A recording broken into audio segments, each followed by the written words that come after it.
ಚಿಕ್ಕಬಳ್ಳಾಪುರ ತಾಲೂಕಿನ ಕಳವಾರ ಗ್ರಾಮದಲ್ಲಿರುವ ಶ್ರೀ ಪಂಚನದಿಗಳ ಪುಣ್ಯಕ್ಷೇತ್ರ ಪಾಪಾಗ್ನಿ ಮಠದಲ್ಲಿ ಶ್ರೀ ಶರಭಯೋಗೇಂದ್ರ ಸ್ವಾಮಿಗಳ ಆರಾಧನಾ ಮಹೋತ್ಸವ ಮತ್ತು ಶ್ರೀ ವೀರಬ್ರಹ್ಮೇಂದ್ರ ಸ್ವಾಮಿಗಳ ಬ್ರಹ್ಮರಥೋತ್ಸವ ಇಂದು ಅದ್ದೂರಿಯಾಗಿ ನಡೆಯಿತು.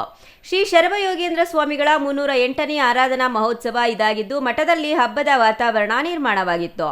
ಶ್ರೀ ದಕ್ಷಿಣ ಕಾಶಿ ಪಂಚನದಿ ಮಹಾಪುಣ್ಯಕ್ಷೇತ್ರ ಪಾಪಾಗ್ನಿ ಮಠ ಚಾರಿಟೇಬಲ್ ಟ್ರಸ್ಟ್ ನೇತೃತ್ವದಲ್ಲಿ ಹಮ್ಮಿಕೊಂಡಿದ್ದ ಆರಾಧನಾ ಮಹೋತ್ಸವ ಮತ್ತು ರಥೋತ್ಸವದಲ್ಲಿ ಸಾವಿರಾರು ಮಂದಿ ಭಕ್ತರು ಭಾಗವಹಿಸಿದ್ರು. ಟ್ರಸ್ಟ್ ಪದಾಧಿಕಾರಿಗಳು ಕಾರ್ಯಕ್ರಮ ಯಶಸ್ವಿಗೊಳಿಸುವಲ್ಲಿ ಶ್ರಮಿಸಿದ್ದು ಯಾವುದೇ ರೀತಿಯ ಅಹಿತಕರ ಘಟನೆಗಳು ನಡೆಯದಂತೆ ಸುಸೂತ್ರವಾಗಿ ನಡೆಯಿತು.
ನನ್ನ ಹೆಸರು ಮೀನಾ ಕುಮಾರಿ.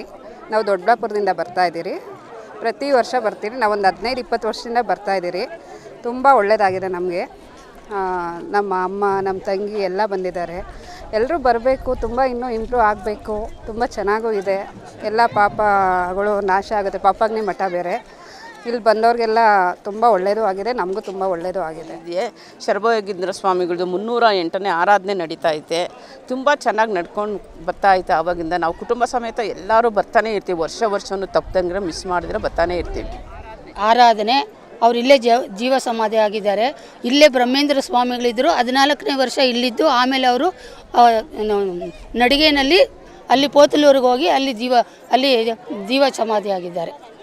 ವೈಶಾಖ ಶುದ್ಧ ದಶಮಿ ದಿವಸ ಅವರು ಜೀವ ಸಮಾಧಿ ಆಗಿದ್ದಾರೆ. ಏನು ಅಂದ್ಕೊಂಡಿದ್ದೆಲ್ಲ ನೆರವೇರುತ್ತೆ.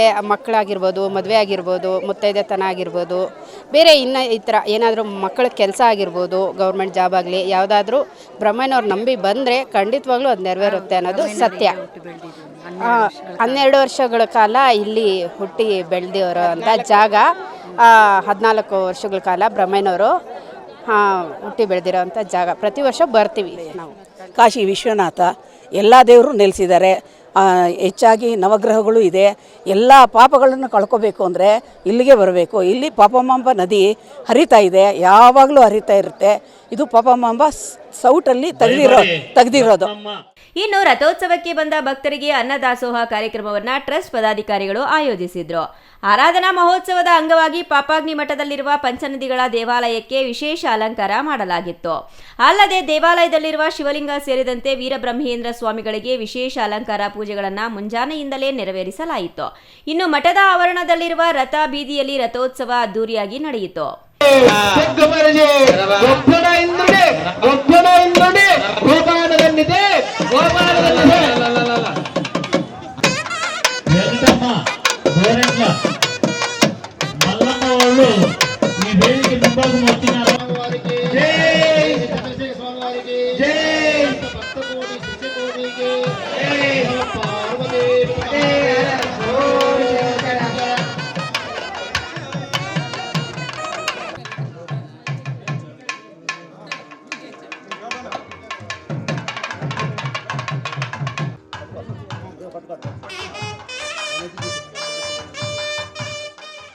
ಇವತ್ತು ಶರಭಯೋಗೇಂದ್ರ ಸ್ವಾಮಿ ಆರಾಧನೆ 308ನೇ ಆರಾಧನೆ.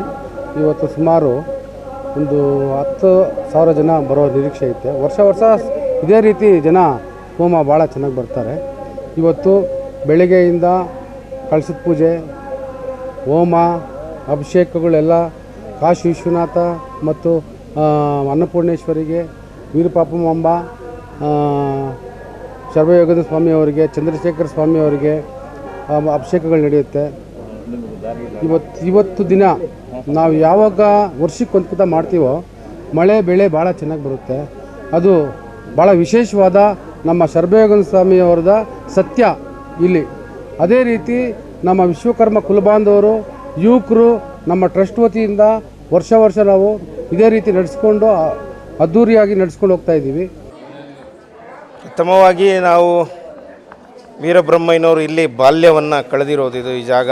ಅದು ನಮಗೆ ನಮ್ಮ ನಿಜವಾಗ್ಲೂ ನಮಗೆ ಕರ್ನಾಟಕಕ್ಕೆ ಇದೊಂದು ಕೊಡುಗೆ. ಬ್ರಹ್ಮಯ್ಯನವರು ಇಲ್ಲಿಂದ ಅವರ ವಿದ್ಯಾಭ್ಯಾಸವನ್ನು ಶುರು ಮಾಡಿ ಆನಂತರ ಕಡಪದ ಪೋತ್ಲೂರಿಗೆ ಅಲ್ಲಿ ಹೋಗಿ ಅಲ್ಲಿ ಅವರ ತಮ್ಮ ಕಾಲಜ್ಞಾನವನ್ನು ಅಲ್ಲಿ ಬರೆದಿದ್ದವರು. ಆದರೆ ಇಲ್ಲಿಂದ ಅವ್ರು ಶುರು ಮಾಡಿದ್ದು ನಮಗೆಲ್ಲ ತುಂಬ ಈ ಭಾಗದ ನಾವೆಲ್ಲರಿಗೂ ಒಂದು ಹೆಮ್ಮೆ ಸಂಗತಿ. ಈಗ ಪ್ರಮುಖವಾಗಿ ಏನಂದರೆ ನಮಗೆ ಮುಖ್ಯವಾಗಿ ನಾವು ಏನಿಲ್ಲಿ ಈ ಮಠದ ಜಾಗ ಇದೆ, ಈ ಜಾಗವನ್ನು ರಕ್ಷಣೆ ಮಾಡೋದು ಈಗ ಮುಖ್ಯ ಈಗ ಇರುವ ಒಂದು ಪ್ರಮುಖ ಕೆಲಸ. ಇದು ನನ್ನ ಸರ್ಕಾರಕ್ಕೂ ನಾನು ಬೇಡಿಕೆ ಇಡ್ತೇನೆ. ಇದೇನು ನಮ್ಮ ಪೋತ್ಲೂರು ವೀರಬ್ರಹ್ಮಯ್ಯನವರು ಈ ಪಾಪಾಗ್ನಿ ಮಠದ ಜಾಗ ಇದೆ, ಈ ಜಾಗವನ್ನು ಸಂರಕ್ಷಣೆ ಮಾಡಬೇಕು ನಾವು. ಇದರ ಮೂಲ ದಾಖಲೆ ಏನಿದೆ, ಈ ದಾಖಲೆ ಪ್ರಕಾರ ನಮಗೆ ಇಲ್ಲೇನು ಜಾಗ ಇದೆ ಈ ಪಾಪಾಗ್ನಿ ಮಠದ ಜಾಗ, ಅದು ನಮ್ಮ ಇಲ್ಲಿ ಏನು ನಮ್ಮ ಸಮಾಜದವರು ಇದ್ದಾರೆ, ನಮ್ಮ ಸಮಾಜ ಸಂಘ ಇದೆ, ಈ ಮಠಕ್ಕೆ ಅದು ಸಂಪೂರ್ಣವಾಗಿ ಮಠಕ್ಕೆ ಸೇರಬೇಕು. ಇದ್ರ ಬಗ್ಗೆ ಸರ್ಕಾರ ಮತ್ತು ಇಲ್ಲಿನ ಸ್ಥಳೀಯ ಜನಪ್ರತಿನಿಧಿಗಳು ಇದರ ಬಗ್ಗೆ ಕಾಳಜಿ ವಹಿಸಬೇಕು. ಶಿವನಾಮ ಸ್ಮರಣೆಯೊಂದಿಗೆ ಆಗಮಿಸಿದ್ದ ಭಕ್ತರು ದೇವರ ದರ್ಶನ ಪಡೆದರು. Nayanahalli Narasimhamurthy, CTV news, Chikkaballapur.